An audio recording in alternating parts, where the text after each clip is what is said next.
Hello, everybody. So today I want to review the statement of the project. If I read this, then the statement says that we're going to consider an insulated bar with an initial temperature distribution at time t equal 0, having ends that are maintained at a certain temperature.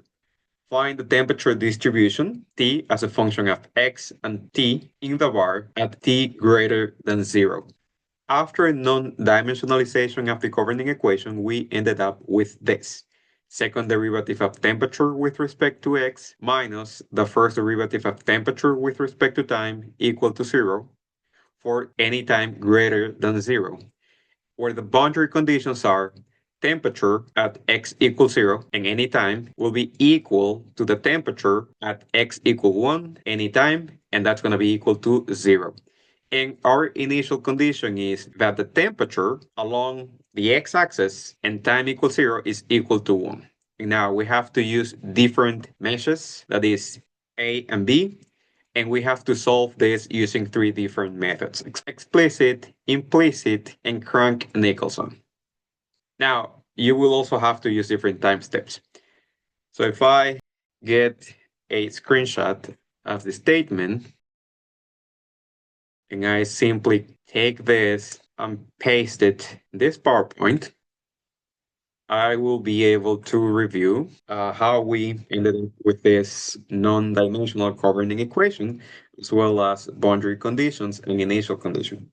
We started with our governing equation, which was the energy equation. So we have our energy equation, and we know that this energy equation is density times heat capacity dt plus density times heat capacity, x component of velocity u, first derivative of temperature with respect to x, plus density heat capacity cp, y component of velocity v, first derivative of temperature with respect to y, equal to the thermal conductivity times the second derivative of the temperature with respect to x plus the second derivative of temperature with respect to y.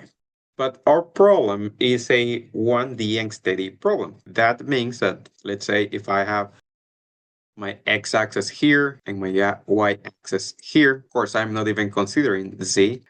The direction of the heat flow is only in this direction, in the direction x. So let's say if this was my bar, then heat is only flowing along the x-axis. And this means that I have a 1D problem, and I am considering time dependence, which means that it's 1D unsteady.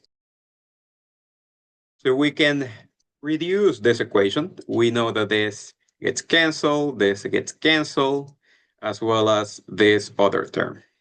So we simply end up with density times heat capacity, first derivative of temperature with respect to time, equal to thermal conductivity times the second derivative of temperature with respect to x. So instead of having density, heat capacity, and thermal conductivity, let's simply group them into one single term. That single term is my thermal diffusivity, which is equal to thermal conductivity divided by density and Cp. And we are going to end up with thermal diffusivity times the second derivative of temperature with respect to x minus the first derivative of temperature with respect to time equal 0.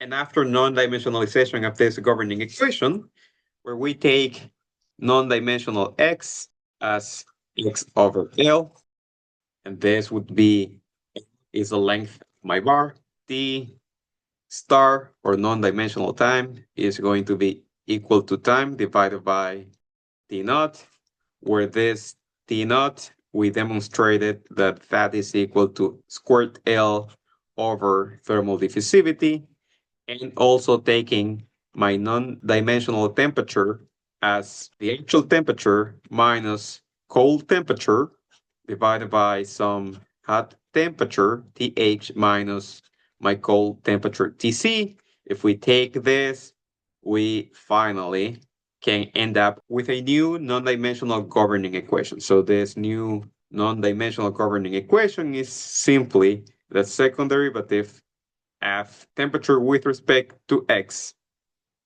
minus the first derivative of temperature with respect to time equal 0. Exactly the same as my original governing equation. So this was my governing equation, then is converted into this new governing equation, which is valid for any kind of material and any kind of dimension.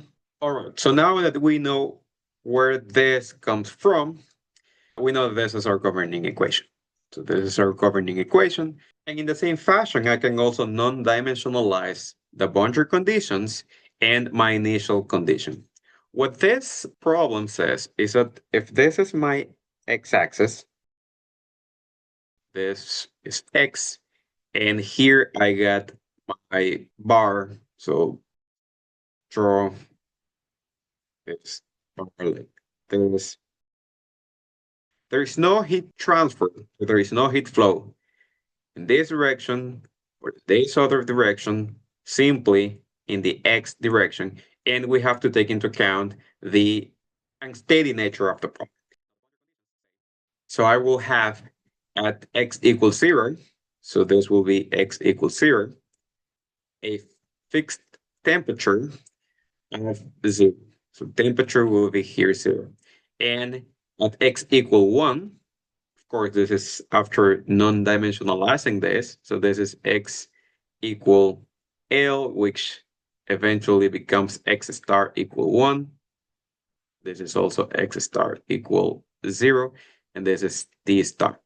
My temperature will also be constant and it'll be equal to 0. My initial condition. So when time is equal to 0, that would be non-dimensional time, of course. Then my temperature, my non-dimensional temperature, is going to be equal to 1. So the initial state, the temperature is equal to 1, and then at the end, we have temperature 0, and therefore there will be heat transfer because of this temperature difference.